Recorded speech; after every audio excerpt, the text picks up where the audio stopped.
그 밑에 선의 실천적인 구조를 한번 봅시다. 자, 선의 실천적인 구조에 제가 앞에 불성의 세계, 절대의 세계, 절대의 세계와 상대적인 세계로 나누어 놨습니다. 절대라고 하는 것은 이건 뭐라고 표현할 수 없는 그 경지, 깨달음의 세계를 말합니다.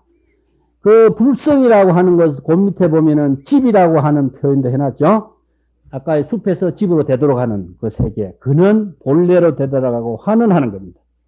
근원으로 되돌아갔을 적에 근원적인 각자의 불성에 구족되어 있는 것이 뭐겠습니까? 화엄경에도 이야기하고 있죠.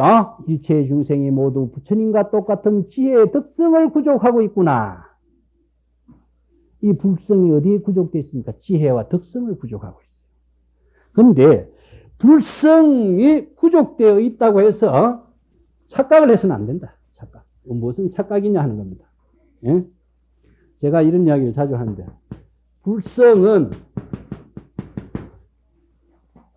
부처가 될 수 있는 성품이죠.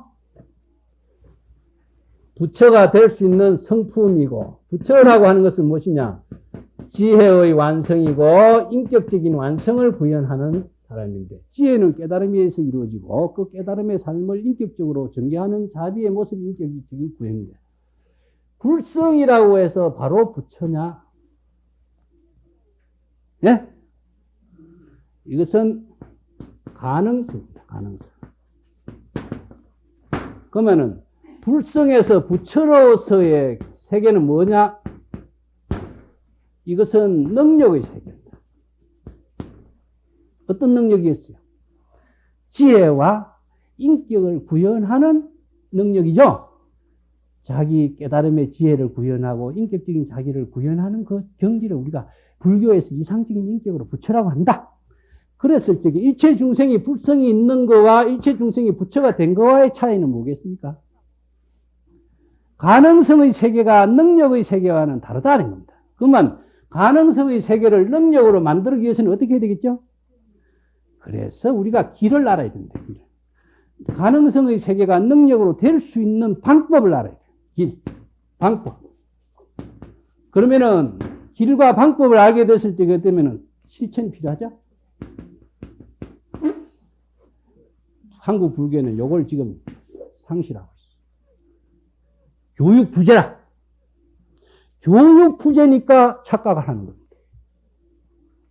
뭐 다 마음이 부처인데 뭐 따졌어 해버린다면 어떻게 되겠어요?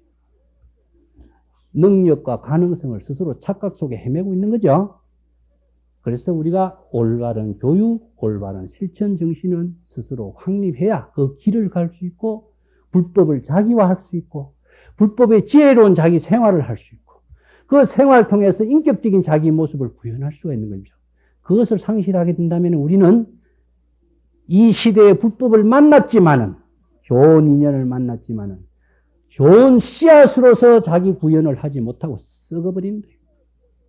스스로 자기 자신을 썩히는 겁니다. 왜냐? 자각을 하지 못하고 구현하지 못하면 다른 길은 뭐겠습니까? 부처로 태어나지 못하면 타락밖에 없다. 썩히는 겁니다. 그래서 우리가 끊임없이 정진하는 겁니다. 불방일 정진이에요. 자, 그 방법론을 알아야 돼요. 방법론을 모르면 안 됩니다. 방법론은 여러분 내가 그 그림에도 써놨습니다. 여기 우리가 불성이라고 해놨는데 이걸 나는 이제 집이라고도 표현하고 본래심이라고도 표현하고 있습니다. 다른 말로서는 여러분들 그 참선 수행 책에도 내겠지만 자기 공간이라고도 난 표현해요. 어떤 공간이냐? 자기의 지혜와 인격적이고 창조적인 자기 삶을 전개할 수 있는 공간이다. 그 공간이 확립되지 못한 사람은 자기 길을 만들어내지 못하죠. 여기 불성에다가 여기에다가 선과 악을 구분했습니다. 그러면 A냐 B냐 구분했죠. 요게 뭐냐면은 요 부분을 숲이라고 하는 서구적인 사고의 이분론적인, 이원론적인, 차별 분별적인, 상대적인 사고. 차별, 부별, 상대적인 사고는 무엇이냐? 중생심이다. 번뇌망상의 색이고 식의 작용이다. 아시겠죠? 그러면은 이러한 불각의 기실론 되었으면 불각이라 그럽니다. 요 경지를. 불각이라 그러죠? 그러면 불각의 세계에서 인간이 살아가려고 하느냐? 그럴 사람 아무도 없어요. 그렇죠? 왜? 인간은 욕망과 욕구가 있습니다. 욕망이라고 하는 것은 5가지 욕망이라는 것은 자기 자신만을 이해하기 때문에 자기 자신도 파멸하고 이웃도 파멸하고 죽이는 길이고, 욕구라고 하는 것은 무엇이냐면은 본질적인 자기 향상의 의지를 말합니다. 불안 속에 살 놈 아무도 없죠? 벗어나려고 하는 의지가 있어. 자기 무한한 가능성을 개발하고 보다 좋은 삶을 추구하고 보다 좋은 행복을 추구하고 보다 좋은 안락한 길을 추구하는 것이 인간의 본질적인 욕구예요. 이것은 욕망하고 다르고, 이것을 불교적인 표현한다면 원력이라고 해요. 원력. 원력이 있기 때문에 우리는 부처로서의 가능성의 세계가 제시됩니다. 그래서 불각에서 살지 않으려고 하니까 깨달음의 세계, 부처의 세계, 깨달음의 세계로 살기 위해서 우리가 갈 길을 제시하는 겁니다. 숲에서 살 사람 아무도 없다 그랬죠? 숲은 왜냐? 불안한 곳이고. 누가 숲에서 살려고 그래? 각자 왜 자기 집에 살던 습성이 있어, 우리. 본래 편안하고 안정되고 깨달음의 세계에 살고 있던 습성을 가지고 있어. 그렇기 때문에 그 본질적인 욕구의 습성이 자기를 깨달음의 세계로 나아가려고 하는 의지력이 작동하고 있어. 사막에서는 어떤다 그랬어요? 못 사니까 밖으로 나가려고 하는 습성이 있죠. 새로운 살길 찾아 나서는 이러한 사고다. 동양인은 안 그렇습니다. 그래서 근원적인 깨달음의 세계를 어떻게 이루어질 것이냐 하는 거예요. 자, 선과 악이라고 하는 윤리적인 가치 기준으로 우리가 이야기하는데, 선과 악의 가치 기준을 설정해 줄 수 있겠어요? 왜 설정해 줄 수가 없겠어? 윤리의 가치 기준을 설정할 수 있느냐? 없죠? 지역에 따라서, 풍토에 따라서, 습관에 따라서, 인습에 따라서 다릅니다. 설정해 줄 수 없어. 그와 마찬가지로 선과 악의 가치 기준도 설정해 줄 수 없어요. 이것은 주관적인 가치 판단에 의해서 선이다, 악이다 나눈 겁니다. 그러면 자기의 주관적인 시각과 판단에 의한 선과 악인 것이지, 만인이 공유할 수 있는 선과 악이라고 하는 것이 있을 수가 없는 겁니다. 그렇죠? 그래서 선과 악의 절대적인 졸속한 판단은 더 큰 오류를 범할 수가 있다. 또 하나는 차별심에 떨어진다. 선을 선택한다고 한다면은 선이 또 자기 자신을 얽으면은 집착의 대상이 된다. 그렇기 때문에 육조단경 법문에 나와요. 육조해능이 5조 홍인의 법문을 받았고 남쪽으로 도망을 가다가 대유령이라고 하는 고갯마루에 딱 올라섰는데, 그 해명선사라고 하는 사람이 육조해능이 가지고 왔던 가사와 바루떼를 뺏으려고 쫓아온다. 해명이라는 사람은 삼품 장군 출신이기 때문에 아주 용맹이고 성질이 난폭하고 포악하다. 그러니까 해능이 행자의 신분으로서 스님이 쫓아오니까 바루떼를 딱 올려놓고 숲속에 숨었어. 이게 바루떼를 이제 뒤에 이야기입니다. 육조단경 그 자체가 어디가 아니라 구도 문학의 작품으로 만들어졌기 때문에 그런 이제 이야기를 만든 것이지. 그러니까 그 바루떼를 딱 잡으려고 하니까 바루떼가 안 떨어지더라. 바루떼 안 떨어진 법이 어디 있겠어요? 이야기니까 해놨죠. 가사가 얼마나 무겁다고 그걸 못 들겠어요? 이야기니까 그렇게 하는 거예요. 구도적인 이야기. 왜냐? 조사가 전해준 그 성스러운 바루떼니까. 그래서 이제 안 떨어지더라. 그러면서 겁을 더 컸나. 이 조사가 전해준 가사와 바루떼를 내가 함부로 범부의 마음으로 취하다가는 이거 안 되겠다. 그러니까 노행자를 불러. 내가 이까지 쫓아온 것은 자네 내 가사 바루떼 이게 욕심나고 온 거 아니다. 오조 홍인대사가 자네에게 헤어지면서 어떤 법문을 설해줬길래 자네는 깨달아서 조사가 되었고 가사와 바루떼를 준 수밖에 됐는가? 나한테도 그 법문 좀 가르쳐다오. 그러니까 노행자가, 육조해능 노행자가 그때 저 사람이 나를 해칠 사람이 아닌가 보다 생각하고 나가서 이야기를 했습니다. 그때 첫 번째 내린 법문이 무엇이냐? 선도 생각하지 말고 악도 생각하지 마라. 선악을 도막사량하라. 선악을 도막사량하라. 도막사량이라고 하는 것은 모두 한꺼번에 사량하지 말라는 것입니다. 자, 여러분 어떻게 해야 되겠어요? 이걸 모른다면 우리가 참선 수행 못하게 돼 있어. 선과 악을 모두 한꺼번에 사량하지 마라 하는 것을 어떻게 해야 하는가를 모르면 참선 수행 못하게 돼 있어. 판단 중지 같으면 무기에 떨어질 수 있어. 그러면 자기가 가만히 있어야 되는데 자, 요걸 이제 과제로 생각해서, 이거 여러분들에게 내 확실히 명심을 시켜줘야만 여러분들이 수행자로서 선방에 앉아서 요거 모르면 참선 수행 못하는 사람입니다. 내가 잘 이야기하는 걸 가지고 이야기합니다. 그 노모와 처에 대해서 써놨죠? 노모와 처 이야기도 내가 잘 써먹는 이야기인데,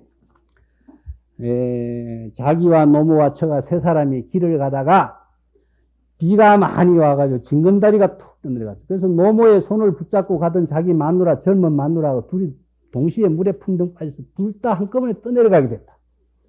여러분 누구부터 건진다고 생각해요? 예? 노모부터 건져야 되겠다고 생각하는 사람 손 들어봐요. 한번. 예?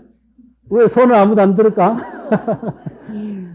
아이, 노모는 살 만큼 살았으니까 나하고 오래 살 마누라 구해야지 생각할 사람. 없어? 여기 이양 어째 들어야 될까? 말아야 될까? 다 그런가? 보통 내가 이렇게 질문을 하게 되면은 노모부터 구해야죠 하는 사람이 많아요. 왜냐? 동양적인 윤리 가치관이 여러분들에게 잠재의식에 깊이 박히기 때문에. 생각해요? 자, 그러면 노모를 구한다고 생각해 봅시다. 노모부터 구해야지 생각을 하고 노모를 구했다. 그런데 노모는 구했는데 마누라는 못 구했어. 그럼 어떻게 됐느냐? 동네 가면 저놈 효자 소리 듣죠? 근데 밤 되면 혼자 잘라니까 이거 끙끙 앓게 되는 거지. 그렇죠? 한편으로는 또 뭐냐? 그것뿐만 아니라 마누라를 못 구한 죄의식이 나오게 돼. 이 죄의식이 언제까지 가느냐? 죽을 때까지 갑니다. 자, 어느 하나를 선택하고 어느 하나를 선택하지 못했을 적에 이런 부작용이 납니다. 자기를 평생 죄인으로 만들어버려요. 업이 형성돼, 업이 형성되는 겁니다. 자, 분별적인 의식은 업이 형성된다. 업장이 만들어지는 겁니다. 이 업장은 어디 갔냐? 죄의식으로 바뀌어버린다. 분별적인 의식은 업장이 만들어진다. 그러면 다음에 마누라 구해야지 하고 마누라를 구했다 했을 적에 마누라 구하는데 할머니, 자기 어머니는 못 구했다. 그러면 저는 부려놓은 설교가 듣더라도 그럼 저녁으로는 괜찮지만은 노모를 구하지 못했던 죄의식이 또 남죠. 그렇죠? 자, 하나의 순간적인 분별의식과 판단이, 선택이 업을 만들고, 업은 결국 부작용을 낳아서 죄의식을 만들고, 죄의식은 자기를 하나의 평생 죄인으로 만들고, 이런 부작용이 나죠. 요게 지혜로운 행동입니까? 네? 자, 요것은 무엇이냐? 사량 분별의 작용. 요걸 지혜의 작용이다. 지혜의 작용. 우리가 망망상하라, 사량 분별하지 마라 하는 이유가 요거를 이러한 부작용이 있기 때문에 하지 마라. 지혜로운 생활이 되지 못한다 하기 때문에. 그러면 지혜가 어디서 나온다? 불성에서 나온다 그랬죠? 그러면은 차별 분별심이 일어나지 않고 어떻게 해야 되겠어요? 이런 상황에서. 예? 어떻게 해야 되겠나? 진짜 막혔네. 예? 같이 죽어! 이거, 살려고 하는 거지, 죽으려고 사는 사람이 누가 있나? 그거는 정말로 한심한 절망인데. 사람이 보다 좋은 삶, 보다 좋은 삶을 추구하기 위해서 살려고 진짜 우리가 밥을 먹고 살려고 이렇게 수도하고 머리 깎고 살지, 죽으려고 머리 깎고 사는 사람 있나? 자, 여기에서 무엇이 중요하냐면은 지혜의 작용은 분별의식이 일어나서는 안 된다는 겁니다. 그쪽에 뭐냐? 분별의식이 일어나지 않고 손부터 나가는 행동은 뭡니까? 직관적인 행동이 되는 거예요. 본래심의 지혜로운 행동은 분별의식이 일어나기 이전의 행동이다. 그쪽에 누구 한 사람을 구했더라도, 한 사람은 죽고 한 사람은 못 구했더라도 어떻게 되냐? 업이 형성, 분별적인 의식이 작용하지 않았기 때문에 업이 형성되질 않습니다. 아시겠어요? 업이 형성되는 것은 뭐냐? 식의 작용이지. 분별적인 의식의 작용에 의해서 찰나에 일어나는 의식 분별적인 사고가 업장을 만들고 죄인으로 만들고 자기를 평생 그 죄의 올가미 속에서 불안하게 만들어 불편하게 살아요. 그렇지만은 순간 찰나에 분별 의식이 일체 한 생각이 일어나지 않고 손부터 나갔을 적에 어느 한쪽을 구했을지라도 죄의식은 업은 형성되지 않게 되는 거죠. 그죠? 이게 지혜로운 행동입니다. 그래서 선과 악을 노모와 처와 A나 B나 선과 악을 모두 한꺼번에 사량 분별하지 마라 그런 겁니다. 그러면 사량 분별하지 않는 방법은 뭐겠어요? 어떻게 해야 사량 분별하지 않겠어요? 한 생각도 일으키지 마라 그랬죠? 한 생각도 일으키지 않는 것은 무엇이냐? 눈으로 되돌아가는 겁니다. 숲에서 어떻게 했어요?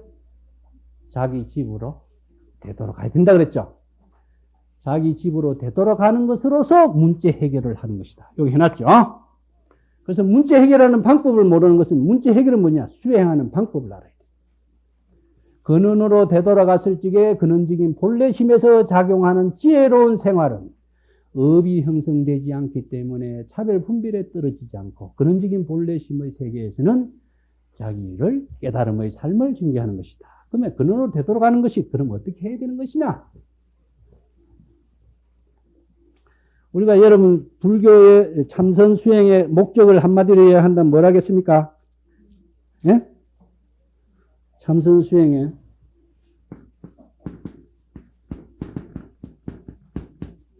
견성성불이죠. 견성에 대해서는 다음에 또 이야기하겠습니다. 내가 실천하는 방법을 구체적으로 이야기하겠습니다. 불성을 보다라고 하는 겁니다. 자기의 근원적인 불성으로 되돌아가서 살아가는 모습을 견성성불이라고 해요.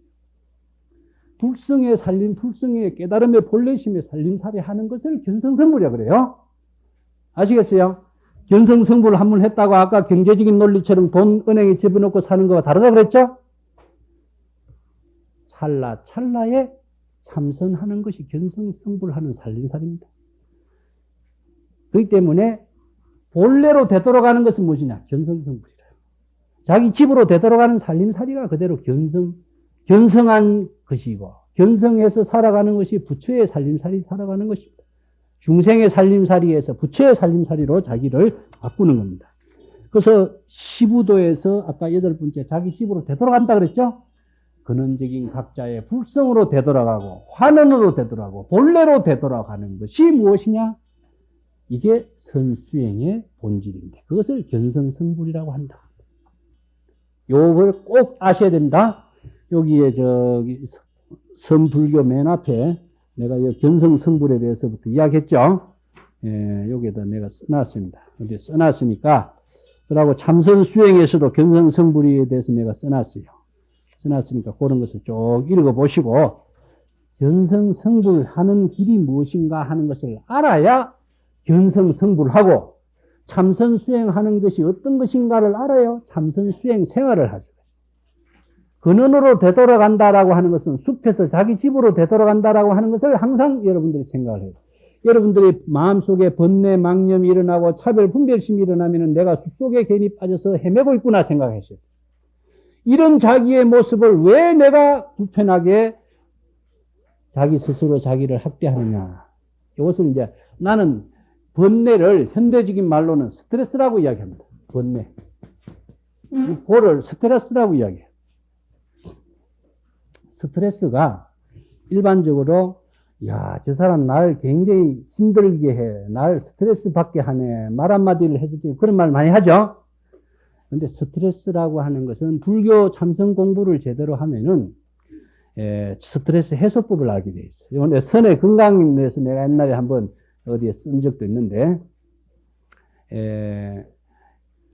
부처님이 이런 말을 했어요. 바라문 제자, 똑똑한 제자가 자기 부처님 제자가 되었어.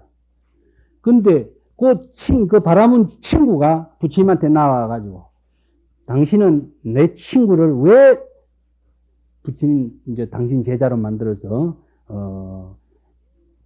이렇게 사람을 이제 유혹해서 이렇게 제자로 만들어서 그러냐고 막 욕설을 막 퍼붓는 거예요.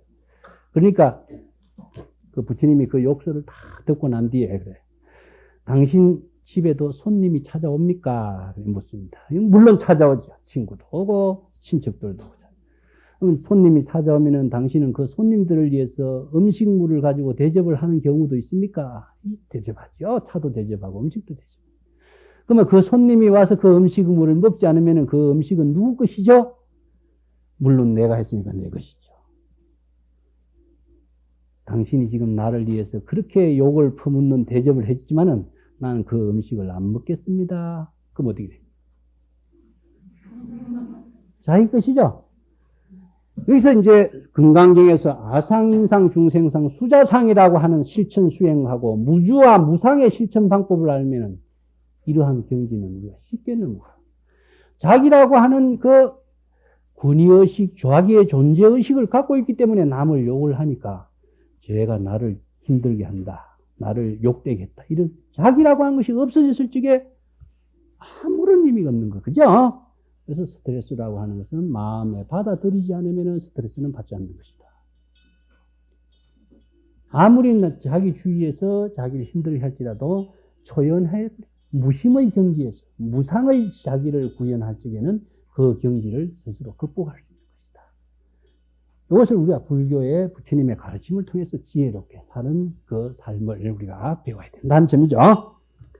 예, 그래서 선수행의 가장 기본적인 골격은 근원으로 되돌아간다 하는 겁니다. 근원으로 되돌아가는 건 자기 집으로 되돌아가는 그 방법을 모르면 우리가 올바른 실천할 수가 없어. 마음에 번뇌가 일어났을 적에 번뇌를 극복할 수 있는 방법은 무엇이냐? 번뇌를 생각하면 더 번뇌가 일어납니다. 자기의 본래심으로 되돌아가는 것이다. 그래서 참선하는 방법에서는 내가 다음에 그러겠습니다. 참선을 하면서 그러면 어떻게 그걸 해야 될 것인가는 다음에 이야기하겠습니다만은 그러한 방법을 우리가 성수행을 통해서 제대로 알아야 자기 자신이 불교인으로서의 삶을 구현할 수 있는 길을 확고히 마련할 수 있습니다.